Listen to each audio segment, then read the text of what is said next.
สวัสดีครับท่านผู้ชมทางช่อง PJ Pro Audio นะครับยังไงก็ต้องขอโทษขออภัยถ้าสำหรับคลิปไลฟ์สดก่อนหน้านี้นะครับก็รู้สึกจะเน็ตจะมีปัญหานะครับก็เราก็บันทึกเป็นวิดีโอแล้วกันนะครับก็วันนี้ก็มาเวียนเทียนกันที่วัดบางพลีใหญ่ในนะครับก็จะมีคอนเสิร์ตลำยองหนองหินห่าวนะครับซึ่งตอนนี้ก็ผมก็อยู่บนเวทีนะครับก็จะมาถ่ายระบบบนเวทีให้ดูนะครับวันนี้ตู้ซับใช้มาร์กเวลนะครับตัว12นิ้วนะครับข้างบนตัวข้างล่างก็เป็น18นิ้วซึ่งเข้าคู่กันสวยงามเลยทีเดียวนะครับสลับมาร์กเวลนะครับเช็คทดสอบเช็ควาน1ซึ่งแน่ๆก็กำลังทดสอบระบบกันนะครับส่วนกีตาร์วันนี้ก็ใช้ลานี่นะครับเบสก็ลานี่นะครับเช็คทดสอบเช็คทดสอบ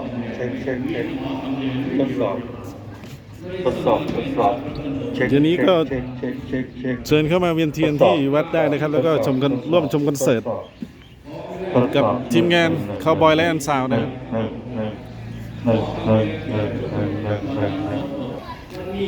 วันนี้ก็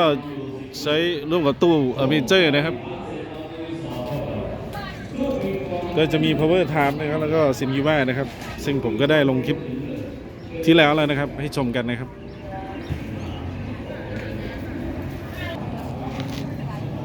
ซึ่งด้านหน้าก็จะเป็นตู้อเมเจอร์นะครับซับก็16ใบนะครับ18ใบนะครับ638ขออภัยนะครับ638นะครับแล้วก็กลางแหลมก็เป็นอเมเจอร์นะครับ8ใบนะครับเวทีก็อยู่ที่24เมตรนะครับซึ่งก็มาเชิญมาร่วมเวียนเทียนกันแล้วก็มาชมคอนเสิร์ตนะครับลำยองหนองหินห่าวนะครับก็เริ่ม2 ทุ่มนะครับ2 ทุ่มก็เลิกเที่ยงคืนนะครับซึ่งก็จะมีศิลปินหลายท่านนะครับก็เริ่มต้นที่สัญญาณพรนารายณ์นะครับแล้วก็ปิดท้ายด้วยลำยองหนองหินห่าวนะครับก็อันนี้ทีมงานถ่ายทอดสดทางวัดก็กำลังจัดเตรียมนะครับก็เป็นลานหน้าวัดนะครับข้างๆเจดีย์นะครับที่อยู่ข้างคลองนะครับที่เราโยนบัวกันนะครับ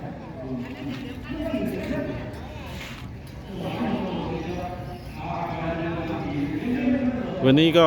จัดชุดใหญ่ของทางคาวบอยนะครับเป็นตู้อเมเจอร์ค่าละ8ใบนะครับซึ่งใช้ทัวร์คอนเสิร์ตมายาวนานมากนะครับ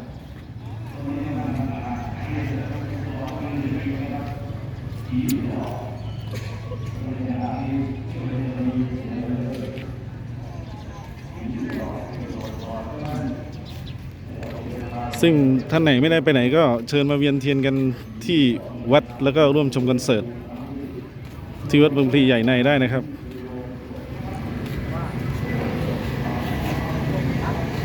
มิกเซอร์ที่ใช้วันนี้ก็เป็นไมดานนะครับซึ่งก็จะเป็นพี่น้อยนะครับเป็นมือมิกประจำวงในวันนี้นะครับส่วนคอร์สก็จะเป็น DBX นะครับ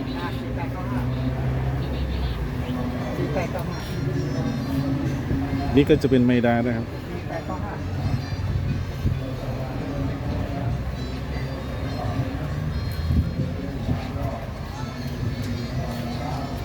ตัวควบคุมบอร์ดไฟนะครับ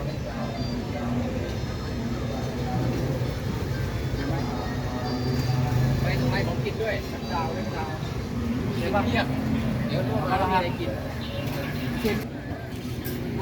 มีของกินเยอะแยะมากมายนะครับวันนี้นะครับก็มีเฉาก๊วยมีนมสดมีมะพร้าวปั่นนะครับมีแม่ค้าพ่อค้าเข้ามาบริการเรื่องเครื่องดื่มหรือของกินนะครับก็มีรอบวัดนะครับก็ท่านไหนไม่ได้ไปไหนก็เชิญพาลูกพาหลานนะครับมาเวียนเทียนกราบพระไหว้พระวันมาฆบูชานะครับ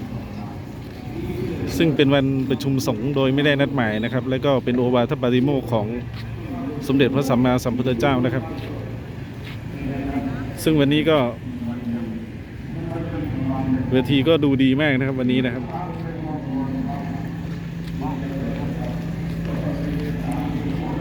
ก็บรรยากาศในวัดก็วันนี้ก็ ตอนนี้คนยังเบาบางอยู่นะครับท่านไหนเพิ่งเลิกงานก็มาหาอะไรทานที่วัดได้นะครับ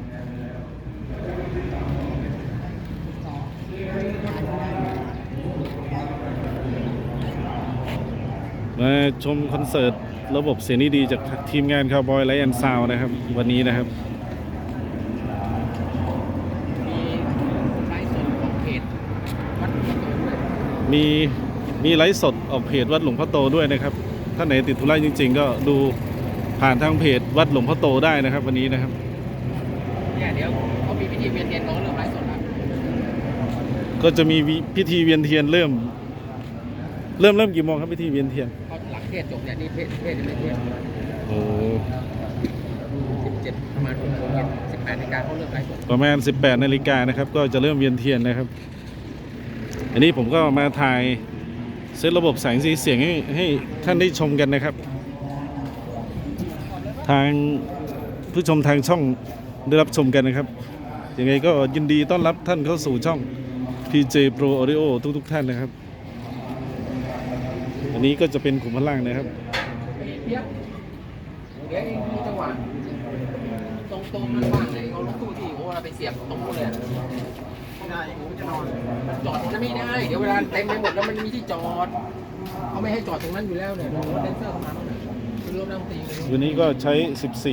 14ไมค์นะครับ24ไมค์นะครับวันนี้ครับโทษทีนะครับอันนี้ก็เป็นศิลปินที่จะขึ้นเวทีกันวันนี้นะครับก็จะมีเศษเบนซ์ลุงสว่างนะครับสัญญาพรนารายณ์นะครับน้องแนนมาริสานะครับโลดชัยภูมินะครับพลอยพุ่มพวงจอมขวัญกัลยาและปิดท้ายด้วยลำยองหนองหินห่าวนะครับยังไงก็อย่าลืมเข้ามาชมแล้วก็มาเวียนเทียนกันนะครับที่วัดหลวงพ่อโตบางพลีใหญ่ในนะครับซึ่งผมก็ถ่ายบรรยากาศมาให้ได้รับชมกันนะครับยังไงก็ฝากกดไลค์กดติดตามกันด้วยนะครับก็ฝากช่อง BJ Pro Audio ไว้ด้วยนะครับขอบคุณทุกท่านที่คอยสนับสนุนนะครับก็ท่านไหนอยากสนับสนุนก็มีรูปหัวใจนะครับซุปเปอร์แตงนะครับ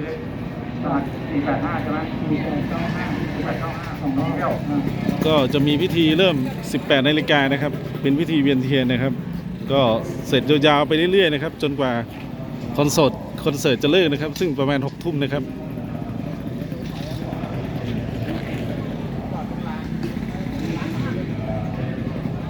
ยังไงก็เชิญมาเที่ยวงานวัดได้นะครับเที่ยวงานวัดเวียนเทียนแล้วก็ร่วมชมคอนเสิร์ตจากทีมงานคาวบอยไลท์แอนด์ซาวน์นะครับขอบคุณมากครับสวัสดีครับ